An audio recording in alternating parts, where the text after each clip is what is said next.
Okay. For several years now, I've had the privilege of inviting young artists that I've had the pleasure of teaching to be a part of my shows. Kayla Bischoff is my last one. There won't be any more since I retired 4 years ago. But Kayla Bischoff represents kind of the best. This is a young lady that has talent, has drive, has a wherewithal about the art scene and how to do it. She's a gallery director. She's just an all-around good person. And the body of her work has been this quality since she was a freshman. Very shy, not real talkative for a long time, and then she began to come into her own. And as you see, this is exciting, and I'm going to make a prediction that this is a woman that will make a name for herself in the United States in time if she keeps in the route that she's doing, and I think she will. So I give you Kayla Bischoff.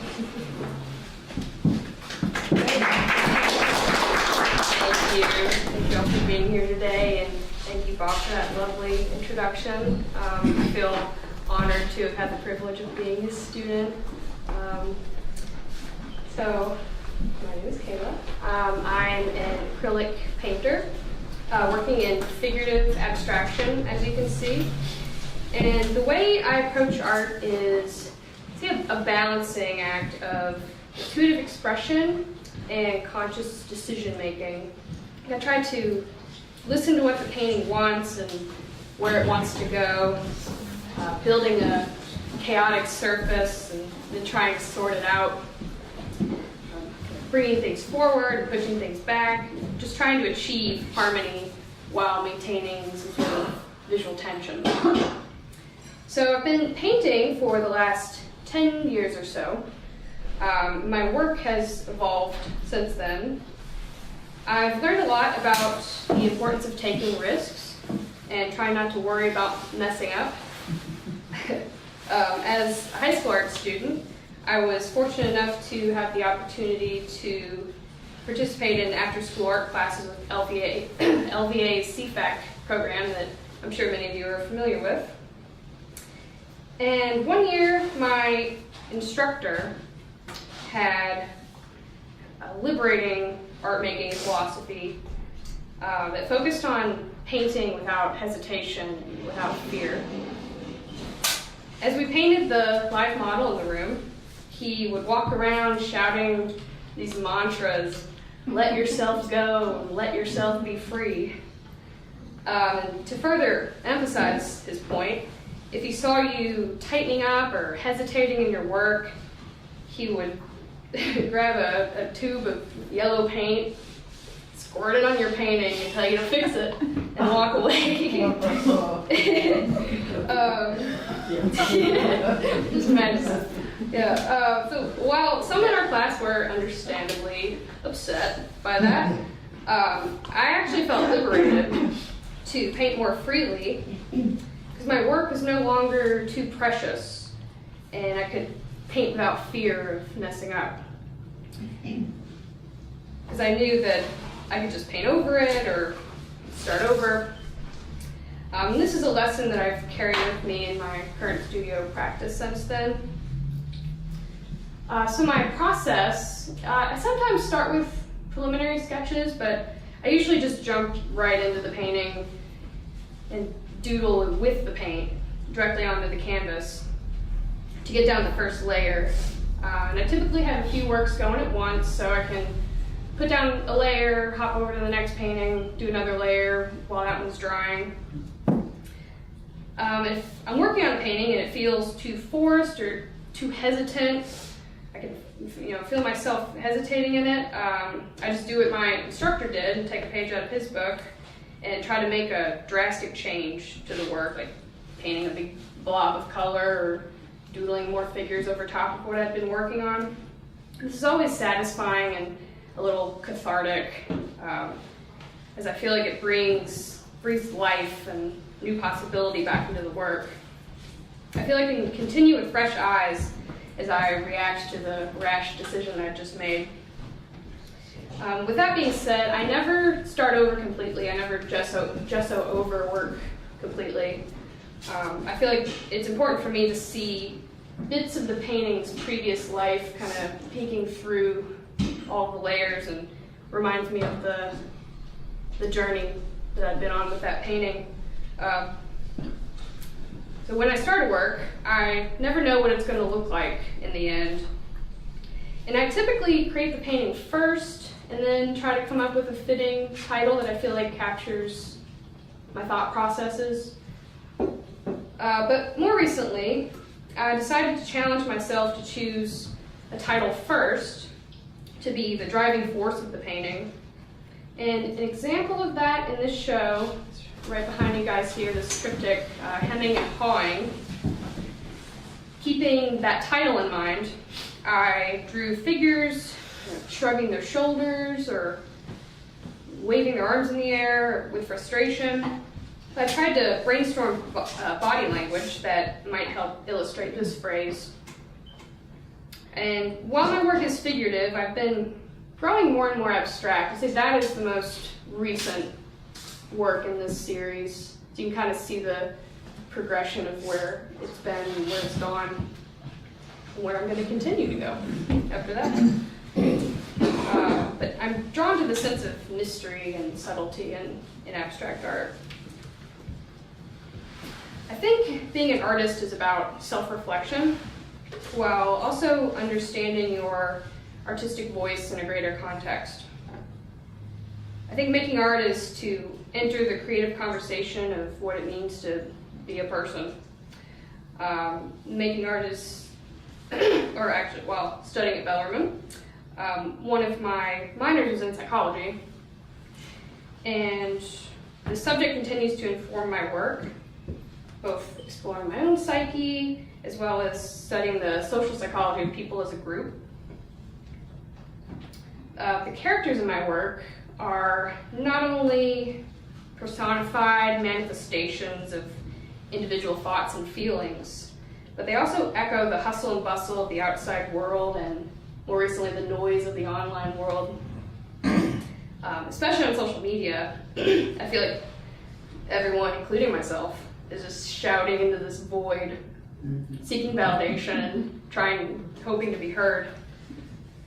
But I imagine this to be something like a crowded party, or just a group of people yelling over each other constantly. I kind of had that in mind specifically in this work here, brouhaha, so it kind of captures an angry mob or something. So people are stepping over each other or in front of each other at attempts for supremacy, to be in the forefront. So I like to playfully satirize this in my own work with these stylized, exaggerated caricatures.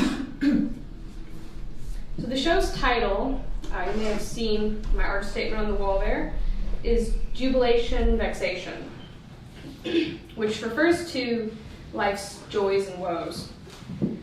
Overall, my work is bright and playful, but I seek to include less desirable but normal emotions, such as frustration or worry, because I don't think happiness can exist without contrasting darker emotions. Much like life, art brings me both joy and frustration, but I feel that growth comes from the frustrated moments. We need to feel uncomfortable at times in order to grow. Taking risks and pushing myself outside of my comfort zone, much like talking to you all right now. That's how I try to grow as an artist. I think many artists would agree that self-doubt is an inevitable part of creativity, but the successful artists are those who stubbornly keep working in spite of their fear, because the fear of never trying outweighs the fear of failing. And I think my best work comes from working through these moments of self-doubt. And during these times of uncertainty, I try to repeat that mantra from my instructor in high school to let yourself go. Thank you all so much for being here today.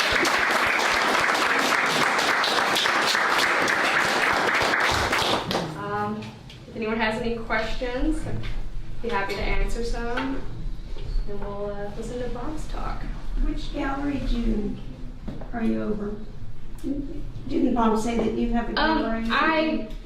I show work at Gallery Hertz, but I'm the gallery manager of Caviar Fortune Gallery. Oh. Yep.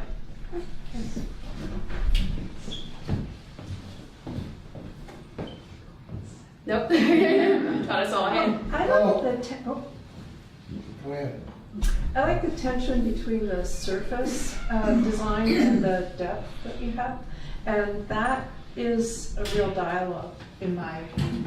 You know, when I'm looking at things, and that one and this one, Mhm. and I just wonder if you ever try to draw from a painting to understand it. That was something that a teacher suggested to me once. And Like other people's paintings or my Well, own your own paintings? paintings. I have, yeah. I have done that at times. Especially, I think it's a good exercise with my work being this large. I'll try to zoom in on one part to kind of get new compositional ideas. And taking a picture with a cell phone is a great tool to help crop in a random part of your painting too. Thanks. You're welcome. Anybody else? Yeah. The lines in that particular piece, Mhm. what did you use to get them? Did you use this, were you scratching something? I did, yeah. So there's these tools. You're a painter, so you may have seen these at Preston Arts Center before. It's kind of a silicone. Almost looks like something that you would use for like cake decorating, but they're marketing them to artists now.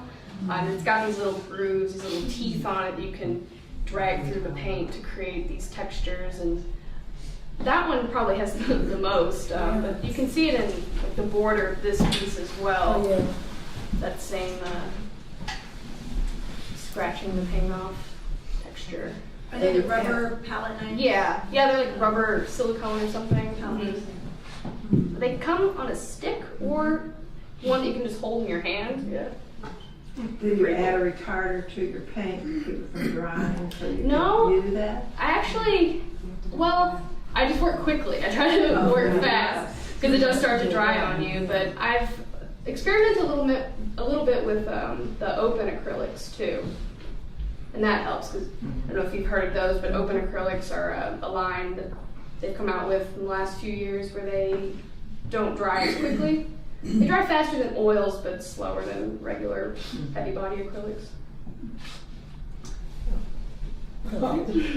What artists have influenced your work? Oh, I didn't mention any of those in my talk, did I?